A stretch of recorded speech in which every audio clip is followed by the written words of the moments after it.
بسم اللہ الرحمن الرحیم۔ السلام علیکم۔ اگر یا عود، جس کا لاطینی یا نباتاتی نام ہے ایکولیریا ایگالوچا راکسب، عربی میں اس کو عود غرقی، فارسی میں عود ہندی، سندھی میں اگر کاٹھی، سنسکرت میں اگرو اور انگریزی میں ایگل ووڈ کہتے ہیں۔ عود ہندی کی دو اقسام ہیں، ایک تو کست جو دواؤں میں استعمال ہوتی ہے اور اسے عام طور پر کست کہتے ہیں، اور دوسری قسم کو خوشبو میں استعمال کیا جاتا ہے، اس کو الکرا کہتے ہیں۔ سب سے عمدہ سیاہ اور نیلگوں رنگ کی ہوتی ہے جو سخت، چکنی اور وزنی ہوتی ہے۔ اس میں متعدد بیماریوں کا شافی علاج ہے۔ آقا صلی اللہ علیہ وسلم کو عطر بے حد پسند تھا، خاص طور پر مشک اور عود کی خوشبو بہت محبوب تھی۔ آپ کا ارشاد عالی ہے کہ عود ہندی کا استعمال کرو، اس میں 7 بیماریوں کا علاج ہے۔ ہلکی قسم کی عود پانی میں تیرنے والی ہوتی ہے، اس میں گڑھے سوراخ ہوتے ہیں۔ حرمین شریفین میں عود کے بخور کا اور عطر کا بہت استعمال ہے۔ عود کو اگر بھی کہتے ہیں۔ برصغیر میں خوشبو کے لیے اگربتیوں کا استعمال ہمیشہ سے چلا آتا رہا ہے۔ جیسے جیسے عود مہنگا ہوتا گیا تو عود کے برادے کو بانس کی لکڑی پر چپکا کر اگربتیاں ایجاد ہوئیں۔ عود ایگل ووڈ کا درخت سدا بہار ہوتا ہے۔ یہ بنگال، آسام اور سلہٹ کے جنگلات میں بکثرت پایا جاتا ہے۔ اس کی لکڑی بازار میں عود یا اگر کے نام سے ملتی ہے، جو گہرے بھورے رنگ کی بے ڈول ٹکڑوں کی شکل میں ہوتی ہے، جس میں خوشبو آتی ہے۔ اس کے درخت پر چیت کے مہینے میں پھول آتے ہیں اور اس کے بیج ساون میں پکتے ہیں۔ اس کی چھال اور لکڑی نرم ہوتی ہے۔ اس کی لکڑی میں سوراخ ہوتے ہیں، انہی سوراخوں سے رال کی طرح کا خوشبودار مادہ بھرا ہوتا ہے جو نہایت قیمتی ہوتا ہے۔ عود کا درخت کی اونچائی 70 سے 80 فٹ ہوتی ہے اور اس کی عمر 30 سے 40 سال عام طور پر ہوتی ہے۔ بہتر وہ لکڑی ہوتی ہے جس میں کئی سوراخ ہوں اور وہ پانی میں ڈوب جائے، اسے عود غرقی کہتے ہیں۔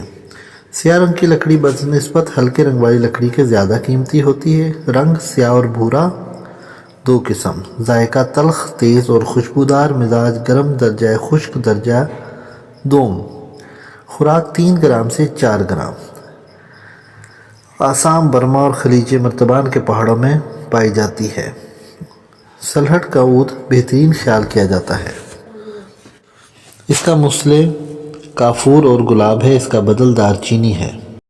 میدہ مقوی، اعضائے رئیسہ دور کرنے اور مردانہ کمزوری میں مفید ہے۔ منہ کی بدبو دور کرنے کے لیے اسے پان میں ڈال کر چباتے ہیں۔ اس کی لکڑی بخور میں جلا کر ہوا کو معطر کرتے ہیں۔ کپڑوں پر اس کے سفوف چھڑکنے سے کھٹمل اور جوئیں وغیرہ نہیں آتی۔ اس کا تیل خوشبو کے لیے لگاتے ہیں، اس کا عرق کپڑوں پر چھڑکتے ہیں۔ اس کی چھال کپڑوں میں رکھنے سے کپڑے خوشبودار ہو جاتے ہیں۔ سانس اور دمے کے مرض میں عود ہندی کا خالص سفوف 2 گرام شہد میں ملا کر 3 دن میں 3 بار چاٹیں، اس سے کھانسی اور دمہ کو آرام ملتا ہے، ہچکی دور ہوتی ہے۔ دمہ کی صورت میں 1 یا 2 بوند پان میں رکھ کر دیتے ہیں۔ مردانہ امراض میں 3 گرام عود کا سفوف بنا کر شہد میں ملا کر چٹائیں۔ منہ کی بدبو کے لیے منہ میں رکھ کر چبانے سے بدبو رفع ہو جاتی ہے۔ درد کی جگہ پر لیپ کرنے سے درد رفع ہو جاتا ہے۔ اس کا سفوف پانی میں ملا کر زخموں پر لگانے سے زخم ٹھیک ہو جاتے ہیں۔ دماغ اور اعصاب کو سکون بخشتا ہے، خواب آور ہے۔ اگر کا 5 ml آئل کی قیمت $400 کے قریب ہے۔ اگر کا 95% دنیا کا جو ہے اس کا استعمال عرب ممالک میں ہوتا ہے۔ عود کی خوشبو پر مشتمل پرفیومز اور کلون مغربی ممالک میں بہت عرصہ سے بنائے جاتے ہیں اور مشہور ہیں۔ بعض ممالک میں اس کی مالیت سونے سے بھی زیادہ ہے اور جنوبی ایشیا کے ممالک میں اس کی کٹائی پر سخت پابندی ہے۔ بینکاک میں کمبوڈیا کی سرحد کے قریب بدھوں کا ایک مندر ہے جس میں 200 سال پرانا ایک اگر کا درخت ہے، جس کی حفاظت کے لیے فوجی تعینات ہیں۔ ایک پروہت کے مطابق جاپانی سرمایہ کاروں نے اس درخت کے لیے $2.30 کروڑ کی پیشکش کر رکھی ہے۔ اس لحاظ سے یہ دنیا کا مہنگا ترین درخت ہے۔ عود کا عطر $20,000 تولہ میں بھی مہنگا ملتا ہے۔ اس کے علاوہ اس کے استعمال سے جگر، معدہ، حواس، قواعد دماغی، آنتوں کو تقویت دیتی ہے، کھانا ہضم کرتی ہے، ریا تحلیل کرتی ہے، ضعف مثانہ کو دور کرتی ہے، جنین کی محافظ ہے۔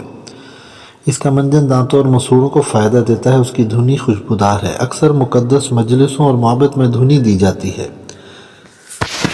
جوارش عود اس کا مشہور مرکب ہے اور اس کا خمیرہ عود جدوار صلیب والا ہے۔